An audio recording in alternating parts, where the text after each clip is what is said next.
The military was not the highlight of your life. I promise you, there are still many more amazing things left for you to do.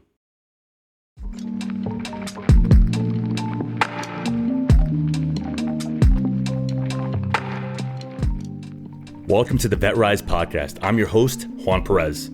My goal is to make success after service accessible to every veteran in society.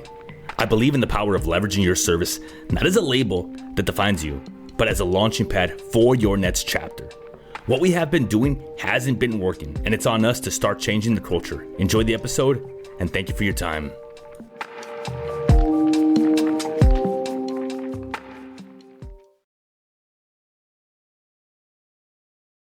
What's going on, everybody? Welcome to episode 8 of the VetRise Podcast. I'm your host, Juan Perez. Now, today is going to be a little bit different. I think you're going to really enjoy this. Why? Because I'm being very intentional. Now, typically, I do think about what is it that I'm going to record? What do I want to share? What is the purpose behind my message? Why am I putting this out into the world?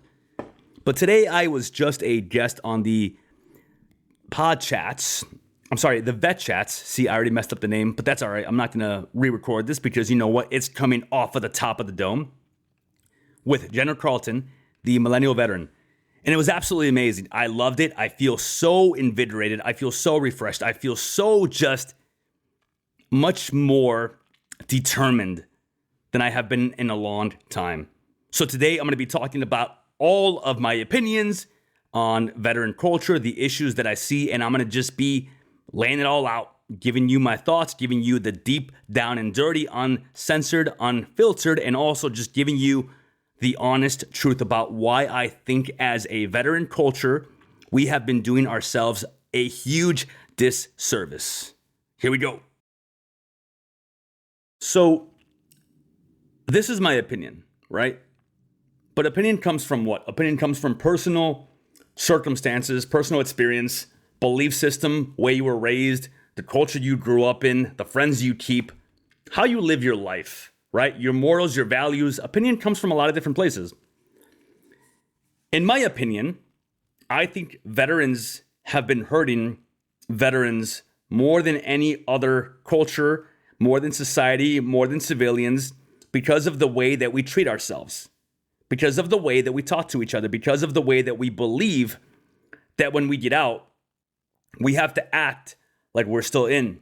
We're not. We are separated. We are out of the military. We need to let go of that mindset because for the longest, when you leave the military, you have a very hard time differentiating the fact that you're not in anymore. You have to change your mindset. You don't have to be this warrior. And we have a very hard time doing that. Why? Well, because it serves you very well when you're in.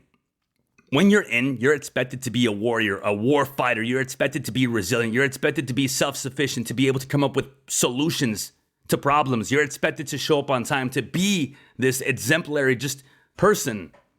But when you get out, it's not that you have to stop doing these things.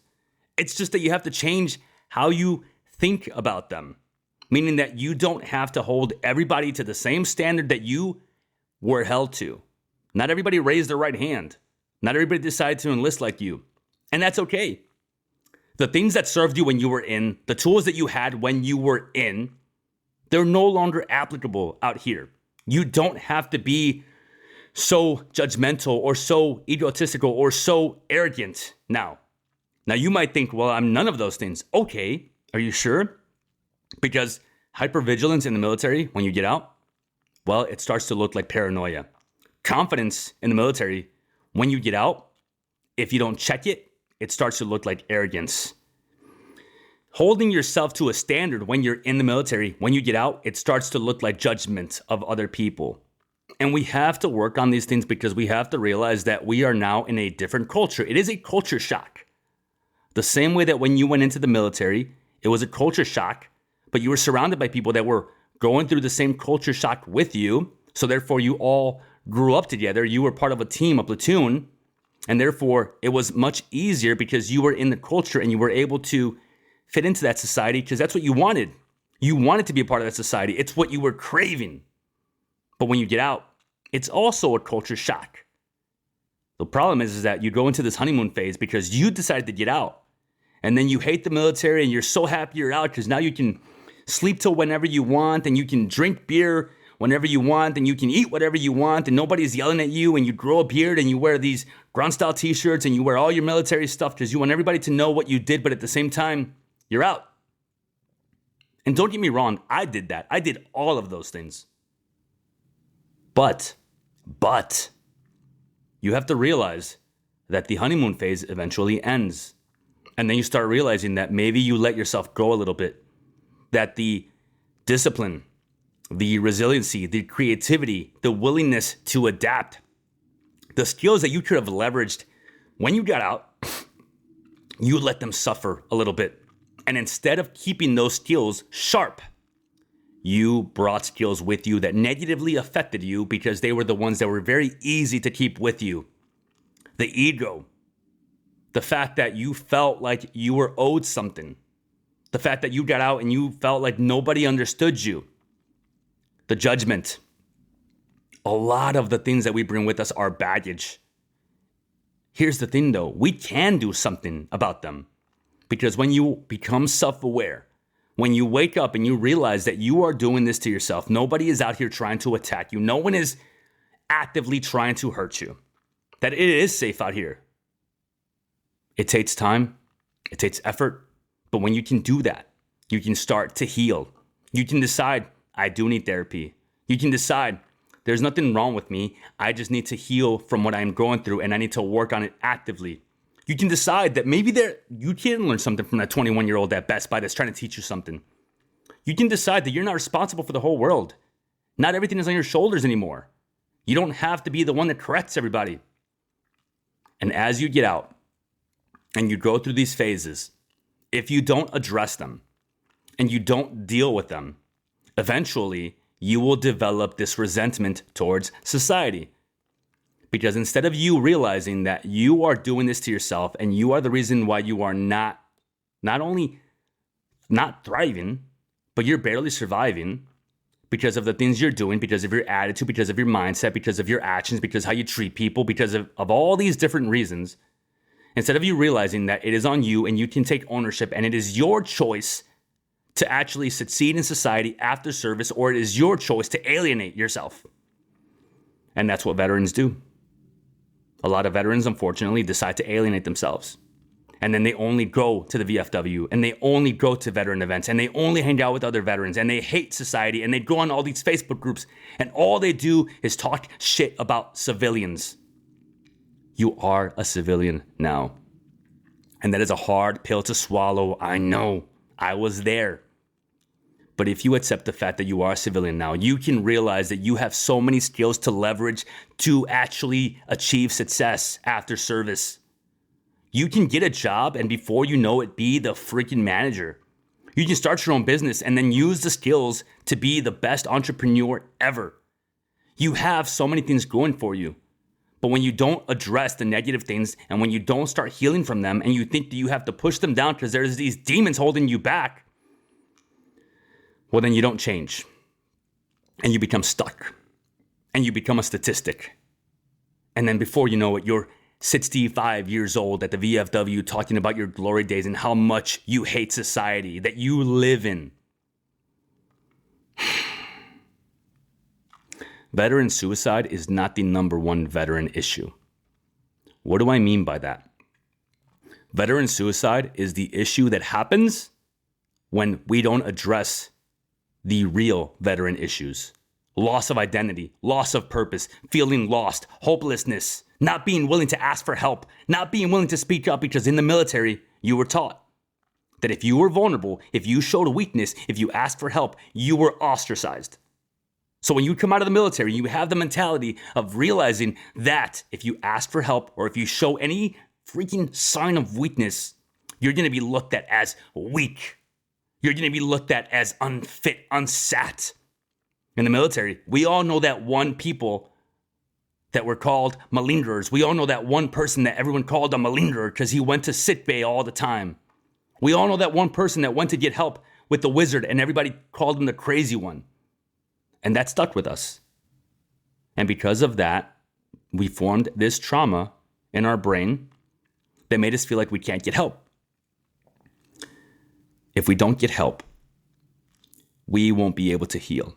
And if we don't heal, we will have to deal with the loss of purpose, the loss of identity, the culture shock that we never recover from, the fact that we don't want to get help, the fact that we can't get a job that we can't maintain, the fact that we go to the bottle to solve our problems, the fact that we hide our true feelings, the fact that we take pride in all of our issues and we keep struggling because we think that that is embracing the suck. And before you know it, you get to that ultimate place of the veteran making that final decision that not only affects him, but it affects everyone around him or her. I'm tired of it. Too many children are growing up without their fathers, without their mothers, because the veteran felt like he couldn't get help, like he couldn't talk about his problems because maybe he was looked at as a leader in the military. Maybe he was a staff NCO. Maybe he was a sergeant that was a team leader. Maybe he felt like he couldn't show any weakness because he would be ridiculed. Maybe he felt like everybody else around him is doing so well that how the hell is he not? We need to normalize getting help. We need to normalize being vulnerable. We need to normalize actually being willing to speak up.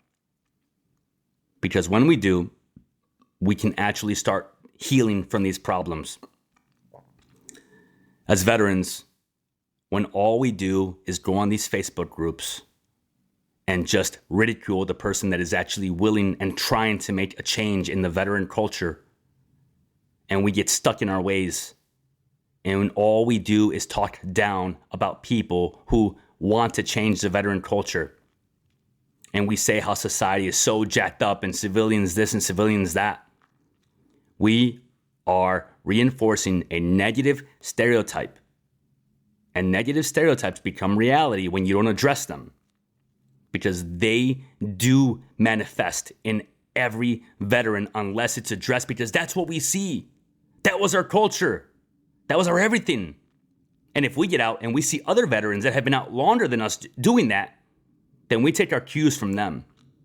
We think that, well, this is the way it has to be, I guess. This is what we do now. And it shouldn't be. I've been to too many funerals.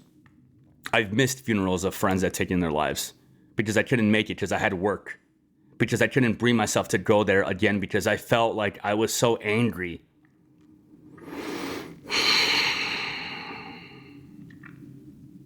Shit got real, huh? I didn't have an agenda for today's podcast. And I think I like it this way. I think I like being able to talk from the heart. I think I like being able to say what's on my mind. And it's not that I don't care if I offend certain veterans. It's that I'm not willing to sacrifice my message or the message that this needs to reach for those veterans that need to hear this, for the feelings of the few that aren't willing to change. And if this bothers you, you need to look inside. You need to realize, why is it bothering you? Why are you taking it personally? Because if you're taking it personally, it means there's something inside of you that you know you need to address. Otherwise, you wouldn't take it so personally. We are not in the military anymore.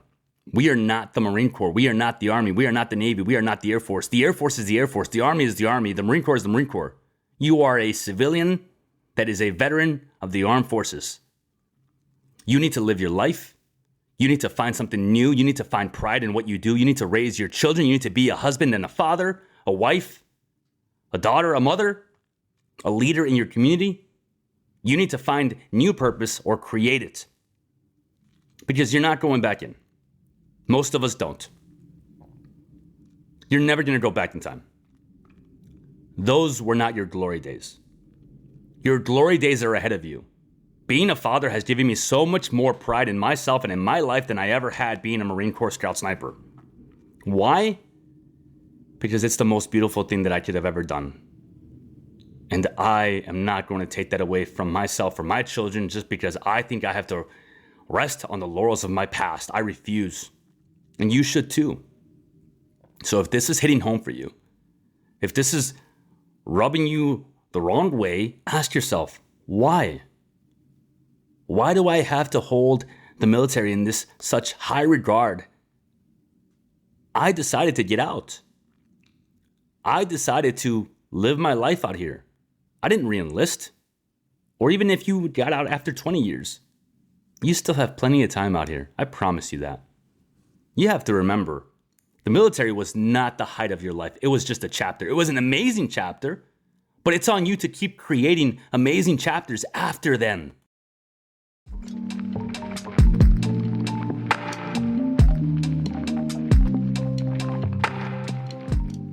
All right, let's stop for a minute. This is the part of the episode where I ask you to do me a favor, but it's not a favor for me.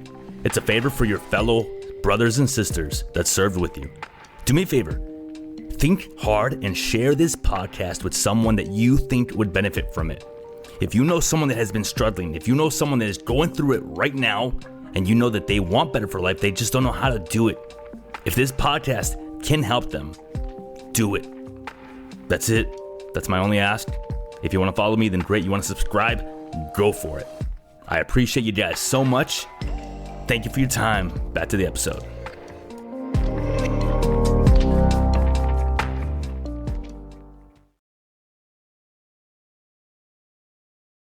We need to make the conscious decision of taking ownership over our life. Nobody is forcing us to do the things we're doing. Nobody is forcing us to drink. Nobody is forcing us to be angry. Nobody is forcing us to go on social media and just talk shit and find echo chambers of other people who feel the same way we do, because then it reinforces our belief system and then we think we're right. We need to stop. It needs to stop. People's lives depend on this.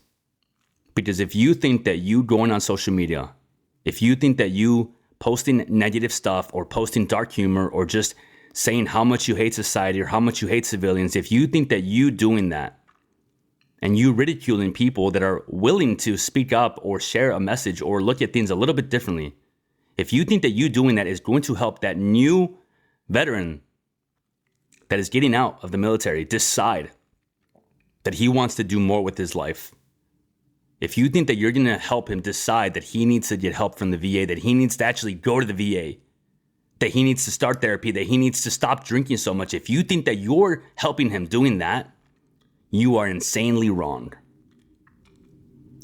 I made those mistakes. I drank every day.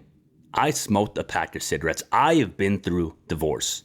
I have lost life. I have contemplated things that you know exactly what I'm talking about. I have been in the depths of what I considered hell. But it was my doing. I put myself there. I made these mistakes. I made those decisions. It was my fault. Do you realize how much power there is in saying those words out loud? It means that nobody has control over you. Nobody is forcing you to do anything. And if you take responsibility, if you take ownership over your present situation based on the past decisions that you've made, that gives you complete autonomy over your future, because now you actually can influence your future by making different decisions today.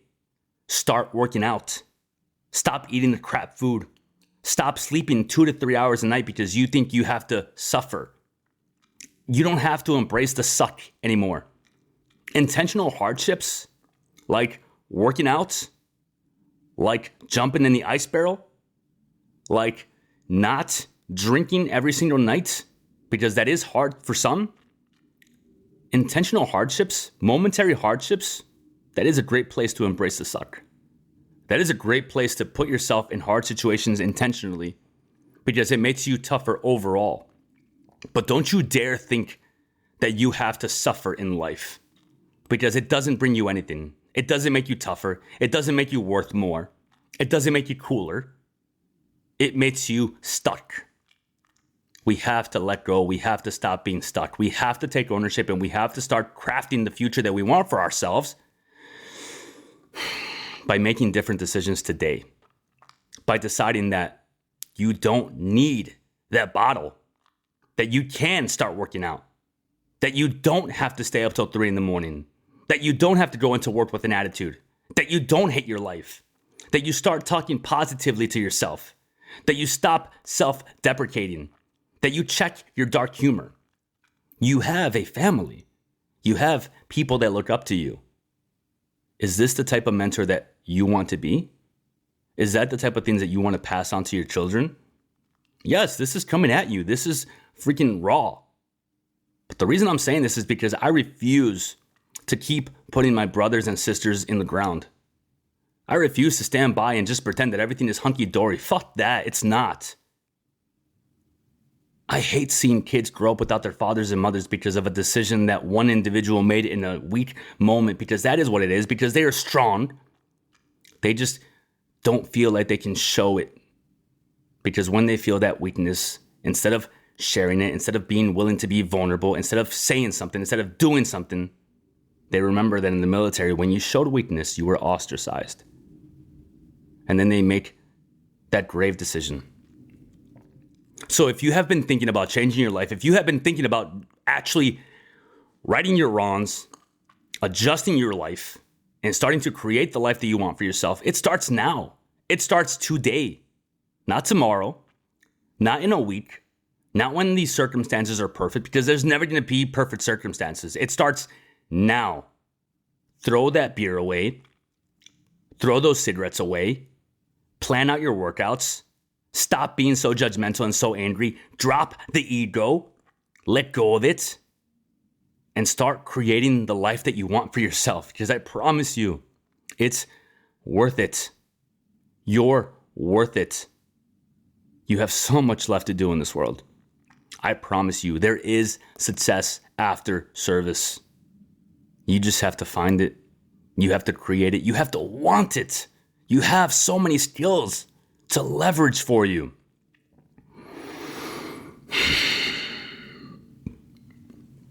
Thank you for your time. Thank you for being here. Thank you for listening. If this resonates with you, you already know. Do me a favor, send this to a veteran that needs to hear this. Because there's nothing wrong with vulnerability. We get to be here for a lot longer, and we get to do better in life when we look out for each other. Thank you for your time.